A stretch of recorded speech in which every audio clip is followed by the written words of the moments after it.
how much does someone trust you before they hand you the money? Like, how does run Oh, me through the sales process? yeah, Because I know, even when you explained it to me yesterday, it was like yeah, very different. yeah. You know? So with info, right, you can get someone to close on the first call. Like that's without a doubt. And agency world, you can do that as well. But the biggest thing is we're selling the cold traffic, and so they have to get nurtured. Like I've had some deals, like for example, I was telling you yesterday, Mhm. it's July. I had a first call with the guy March. They didn't close till end of June.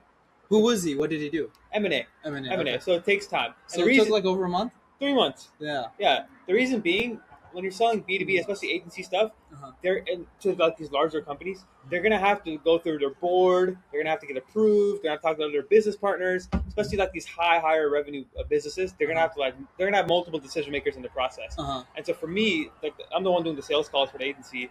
I have the initial call with the prospect, Uh-huh. but then I might have to get on a follow up call with another guy 2 weeks from now. And Uh-huh. then, mind you, it's middle of July, so people are on vacation. Yeah. And so they might be like, okay, let's have a call today. They have the call. They're like, okay, well, this all looks good. Let's get on a follow up call with my business partner. Mhm. Only thing is, my business partner is on holiday in Europe. And so he won't be back till end of July. So I had the first call first week of July, but then he won't be back till, we won't speak till July 28th. You know Yeah. what I mean? So the sales cycle is much more longer Uh-huh. just because there's multiple decision makers that need to be involved, different departments, different heads, different board members, and it all like comes through.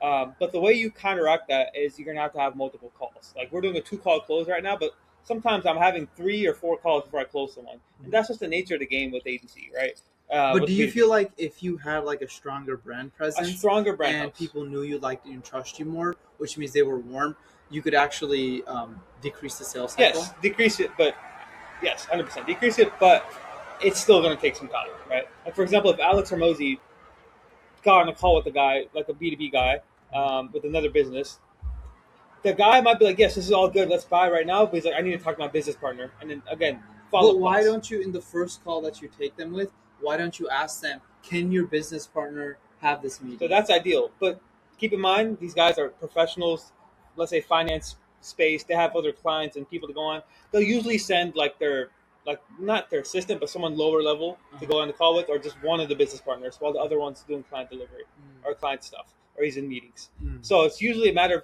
you're getting a like keep in mind you're getting on the call with like a 7 or 8 figure entrepreneur, right? So they're gonna value their time a lot.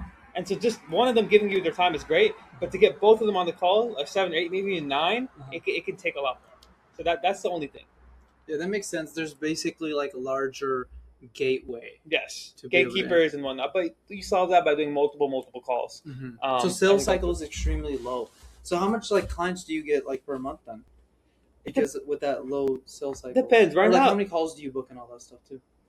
so discovery calls is like the first call. Uh huh. Let's say we do 30 1 month. Uh-huh. After that, I qualify them, run it through the process. Out of that, probably only 20 or 25 take it to the next follow up call. Yeah, B2B sales cycle is pretty insane. Yeah, especially I think as you start to get more and more higher ticket, it'll just be a longer sales cycle. Mhm. But of course, like you mentioned, if you have the brand, if you have all that, definitely helps a ton.